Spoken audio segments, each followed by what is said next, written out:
সারাদিন অপেক্ষা করে বসে থাকি এই মানুষটার জন্য। সেই যে সকালবেলা ডিউটিতে চলে যায় আর আসে সন্ধ্যাবেলায়। অ্যাকচুয়ালি আমার একা থাকতে ভালো লাগে, কিন্তু শ্বশুরবাড়িতে না একা একা ভালো লাগে না। বর ছাড়া ১ মিনিটও ভালো লাগে না। এই যে সারাদিনের অপেক্ষায় যে ডিউটিতে চলে গেলে, আমি ভাবি যে নিজেকে সবসময় যেন কাজের মধ্যে রাখবো, তাহলে পরে আর এই মিস করার যে ব্যাপারটা এটা আসবে না। কিন্তু কাজ আর কি, আমাকে তো শ্বশুরবাড়ি থেকে কাজে কোনো প্রেশার দেয় না।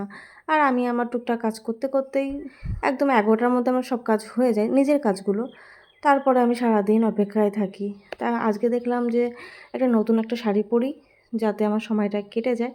তাই জন্য এই শাড়িটাই বের করলাম। এই শাড়িগুলো আমার রিসেপশনে পাওয়া গিফট, একটা একটা করে পরে ফেলছি। আমি শাড়ি পরে রেডি হয়ে গেছি, তবে এখন ফুল লুকটা দেখাচ্ছি না।